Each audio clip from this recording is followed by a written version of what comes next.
Bismillah wa salatu wa salamu ala Rasulillah wa ala alihi wa sahbihi ajma'in. Assalamu alaikum wa rahmatullahi wa barakatuh. In these few minutes, I wanted to share with you an overlooked fundamental principle of our religion. Allah Azza wa Jal says, وَاتَّقُوا اللَّهَ الَّذِي تَسَاءَلُونَ بِهِ وَالْأَرْحَامِ. Have taqwa of Allah, in whose name you ask each other for things.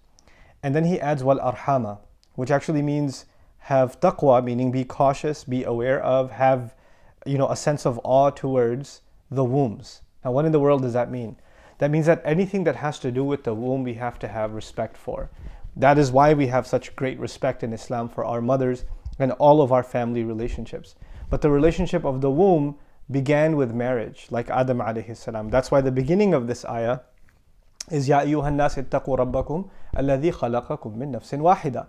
Have taqwa of your master who created you from a single nafs, wa khalaqa minha zawjaha, and he created a spouse from that same nafs.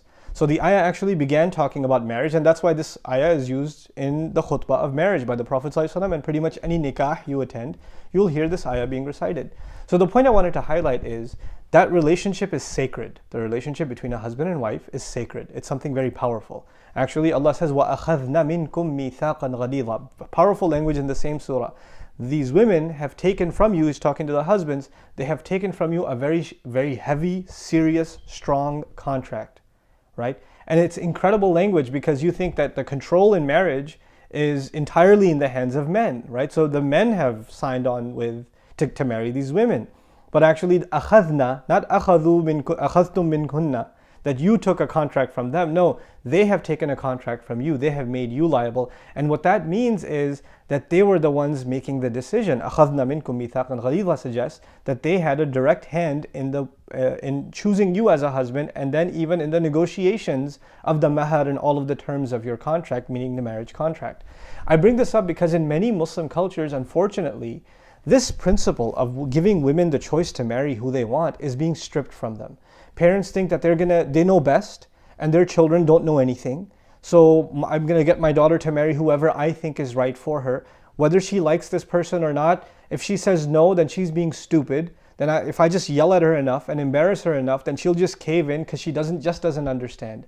And this idea of not giving our daughters the ability to make that decision for themselves, or think about it at least for themselves, without the psychological pressures that we unduly put on them. Some of our elders do this, and it's very common practice, especially in the Indo-Pak subcontinent and other places in the Muslim world. A proposal comes through and they say, well, you're so fat and you're so ugly and you're so short. Who's going to marry you anyway? This guy came along. At least you're lucky to even have a proposal. Just marry him and get it over with. Get off of our show. And it's not really that they care about her happiness. A lot of times it makes it seem like they just want to get rid of her because it's a burden on their shoulders that they have this unmarried daughter and she's getting older and older and older, right? So just anything that comes along, let's just meet certain superficial requirements and get her married off, And this has become a crisis situation. Many young women are getting married to men that they don't want to marry. And sometimes vice versa. Even men are being forced to marry their cousin or somebody from back home, or somebody that they're not interested in marrying.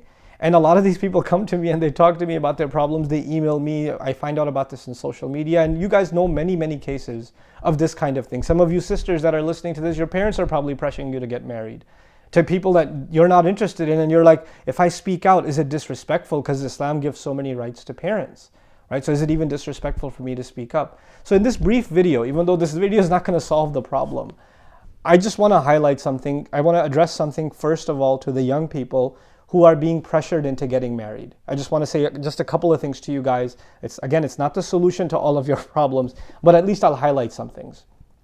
First and foremost, the relationship you're getting into, you don't go into a marriage thinking you're going to get divorced. You go into a marriage because this is going to be the next half of your life. This is a lifelong commitment. This is the next 50, 60 years of your life. It's not a light decision. A lot of times all you think about is the marriage ceremony, the party, making your parents happy. That's right now. What about 10 years from now, 15 years from now, 20 years from now? Because this one decision decides the direction of the rest of your life. So if there was one time where you speak out and say your opinion and take a stand, with all due respect, this is the time. You're not being disrespectful. This is a right Allah gave you. This is a serious decision, which has to do with your life. Not your parents' life more than it has to do with yours. Of course, you should be making a wise decision on who you marry and what kind of person they should be, and your parents should have a say in that. But if your parents don't have exclusive say, the dominant say is actually yours. And subhanAllah, and even the ayah, وَأَخَذْنَا مِنْكُمْ, they've taken from you. The women have taken from you. Allah didn't even mention their walis. He mentioned the women themselves. You are going to be, the sisters I'm talking to now, you have to be comfortable with the person you're marrying. Of course, if you come from a conservative family and a religiously observing family, you don't go out and party. You don't go talk to men casually. You're not going to get to know the guy by going on a few dates before you decide. Of course, you're not going to be comfortable entirely with marriage because it's a new thing in your life, but at least you're going to have some level of comfort with the idea. You're going to be, okay, you know what, this seems like a good person. To my side, as best as I can find out within the realm of Sharia, this seems to be a good person. I think this is a good match for me. Allahu A'lam if it's the best match, and sometimes people get married and they get divorced. This even happened with Sahaba. But we do our due diligence, right? You have to be happy going in. You shouldn't be settling in a relationship going in. The same is true of guys. Guys, speak up. And, let your opinion be heard. That doesn't mean you're being disrespectful unless you're being disrespectful in the way you say it. See, disrespect is not about what you say. A lot of times what you say is legitimate. It's your right. You have the right to say something. But how you choose to say it, the tone you choose to use, all of these things matter. So be wise in how you bring this up to your elders. To the elders, I'd like to say that if your children are 24, 25, even 22, 23 years old, they're way over adults. And if they come to you saying, I want to marry this girl, or I want to marry this man, then first of all, and you're living in the West, let me add one more condition here. If you're living in the West, then try to understand something. They would not have brought this proposal up if they weren't serious. Second of all, they're not children anymore. You can call them children when they're 85 years old and you're 150. It won't matter. They're not children anymore. They're adults. And this is not a kid going to a toy shop saying, I want to buy that toy, but get me an Iron Man action figure.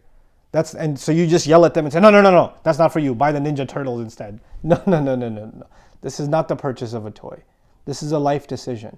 And these young people, you should discuss this decision with them. But for a lot of you parents, when they bring up a proposal, you're like, no way. Are you kidding me? And it becomes a matter of pride that your child chose a person, not you. Look, you brought them into a Western society. They're mingling with men and women all the time. The fact that they may have found somebody, maybe not in the most acceptable means Islamically, but it's already happened. They already like somebody. They're already interested in marrying someone. And you shut them down and you say, no way, this will never happen. This is a matter of our pride. This is a matter of our religion. Well, there are so many other matters of your religion where you ignore to teach them properly, where you ignore to provide them a healthy environment. And now you're getting angry at them for, making a choice or even suggesting a choice. At least consider the choice. Become more open-minded about the possibilities. The world around you has changed. The way you got married, the way even, my parents got married is a different time. Those norms, those standards, cultural standards have changed. The world around us has changed, So we have to be open to the choices that our children are making. Look, if you're sending your son to college, you have enough trust in him to send him to college, to let him work in a non-Muslim society. If you're sending your daughter to school and she's getting an education in a non-Muslim society, you trust her enough to send her out into a cruel, corrupt world, and to survive and uphold her values. So then you have to trust her enough with her decision. At least enough to consider her decision. Even if you don't like the choice at first, at least to consider that decision. So be a little more open-minded about this discussion and control the tempers. No, there's no need for overly dramatic language. There's no need for, oh my God, all of my dreams have shattered and you're no longer my son and all of this stuff. Just take it easy. Take it easy. Everybody needs to be able to say how they feel. In many Muslim cultures, parents don't open up. They only open up when it's too late. And children don't say anything because they're too afraid of what their parents might think. We need to change that culture. We need to have a culture of open, honest, and yet at the same time respectful communication. The last point I'd like to make is the principles of our religion of how men and women should interact. They're timeless principles. But social realities change. Our principles don't change. Social realities change. So the cultural values we've had all along, they may or may not apply anymore. The religious values apply, absolutely. But a lot of times what you think is religious actually isn't religious at all. It's just your cultural comfort zone. You're just comfortable doing things a certain way and you think it worked for you, so it should work for your children, and it just may not be the case. So I pray that this at least becomes a healthy conversation inside the Muslim family that can lead to, inshallah, better decisions for ourselves, our sons, our daughters, and that they end up in happy marriages. I pray even that the way in which men and women come together and get to know each other is a halal way, is an acceptable way to Allah Azza wa Jal, and that they don't end up making decisions based on just raw emotions and just overexcitement, that Allah Azza wa Jal gives us maturity, calmness, coolness, and more than anything else, His blessings in making one of the most important decisions of our lives, half of our religion. Barakallahu li wa lakum. Wassalamu alaikum wa rahmatullahi wa barakatuh.